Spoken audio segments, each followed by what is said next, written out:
a pilot who was more than 60 years of age, a pilot who looked at the first officer not as an untouchable, but rather as an unspeakable. An airline which compromised on the training schedules of the crew that was involved and had exceeded the maximum takeoff weight, a lack of safety risk assessment from CAM. The same problems that were there in the Nepalese aviation sector have resurfaced after the final reports of Tara Air Flight 197 have been released. On May 29, 2002, an innocuous flight took off from Bogor. It was supposed to land in Jomsom, which is often regarded as the gateway to the Great Muktinath Temple.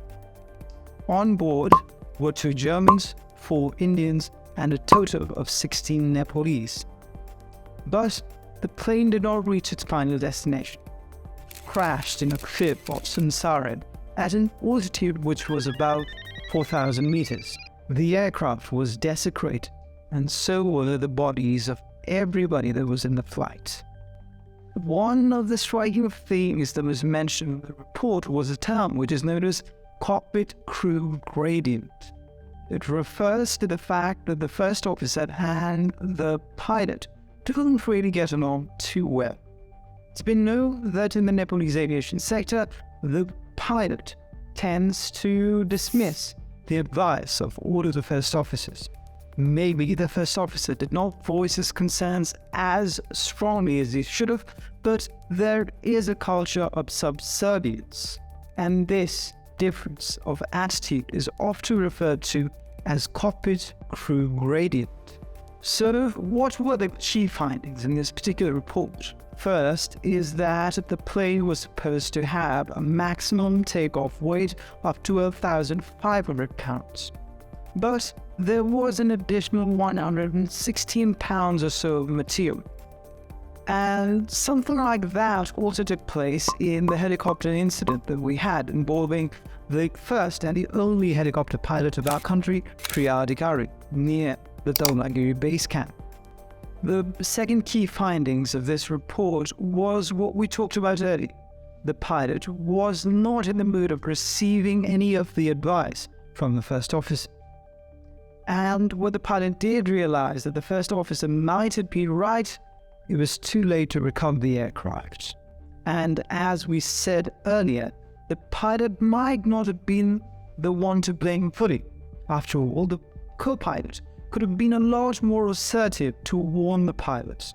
And this was the third key finding. It was also found out that in the past, when the terrain avoidance warning system gave nuisance alerts, the pilots never reported it. One of the findings that really baffles a lot of people was that there was no provision of safety risk assessment when an aging pilot was to table in short takeoff and landing systems, such as the Jomsom airport. And given that airports like that in Jomsom or Butla, the one in Tolpa, are so risky, it beggars belief that there is no safety risk assessment system in any of the operators. The reports also found out that Tara Airlines was compromising in its training schedule. The time duration of the training was also not enough for the course content, and the pilots were not trained enough for escape maneuvers in the terrain avoidance warning system as well. It was also found out that airlines' operational personnel files were not maintained properly. So what were the recommendations then when we have a crash as horrific as that? First was for Tara Airlines, where it was said that Tara Air cut down the repercussions of a first officer talking to his pilot assertively. It is said that many co-pilots tend to fear to talk to people higher up the authority, such as the pilot. And the recommendation for CAN was to limit the age of the pilot to 60 years when they're flying in stall operations. Mind you, in FAA, the upper limit for any commercial pilot in terms of age is 65 years.